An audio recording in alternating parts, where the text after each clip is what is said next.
Last game of the night, the Bengals beat the Bills 24-18. Josh Allen was 26-38, 258 yards, a touchdown, and an interception.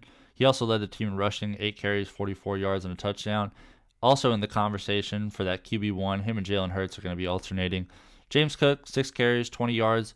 Don't panic. I still think he is the lock-it-in RB1 in this offense. 4 catches for 19 yards for him. And Latavius Murray just had the 2 carries for 4 yards. Stefon Diggs, another great day. 6 catches, 86 yards, and a touchdown. Awesome stuff from him. This is like the low-end stuff for Stefon Diggs, too. He is one of the top 5 receivers in fantasy. Speaking of top 5, Dalton Kincaid, 10 catches, 81 yards on 11 targets, leading the team in targets by a good margin. He is a lock-it-in, top 5 tight end rest of season. Even when Dawson Knox comes back, I still think Dalton Kincaid has proven himself enough to really have a role in this offense. But at the very least, while Dawson Knox is out, he is a must-start every single week. Khalil Shakir, 4 catches, 57 yards. I still think he's going to be super up and down. Not somebody that we want to add. James Cook, 4 catches for 19 yards, helping out his day there. Trent Sherfield had a catch for 9. Latavius Murray had a catch for 6. Gabe Davis did not haul in either of his targets again. Crazy up and down. Like we talked about up and down with Khalil Shakir, Gabe Davis is even sharper up and down. And Deontay Hardy did not haul in his only target. For the Bengals, Joe Burrow is laughing in the face of all early season concerns. 31 of 44, 348 yards, 2 touchdowns, no interceptions, 5 carries, 4 yards. Play him every single week. Don't even think about it. 14 carries, 37 yards, and a touchdown for Joe Mixon.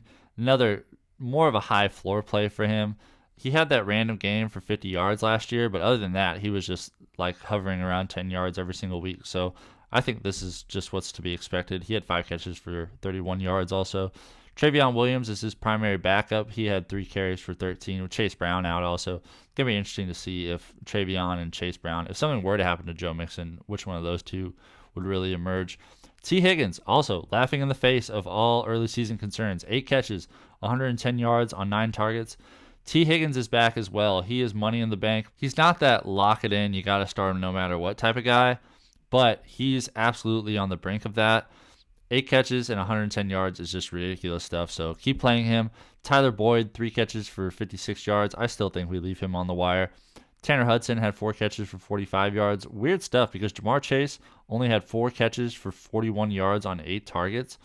I don't think that T. Higgins and Jamar Chase are going to be alternating all year. I think there are going to be games where they have production together because that's what they've been doing in the past. Tyler Boyd may have to take a backseat for that. Tanner Hudson for sure needs to take a backseat. So watch out for that. Good buy low opportunity for Jamar Chase if there's any reason that his managers are panicking. Drew Sample had 3 catches for 30 yards and a touchdown. Irv Smith also had 3 catches for 26 yards and a touchdown. Almost identical stat lines there for the tight ends. And Andre Iosivas had a catch for 9 yards on his only target.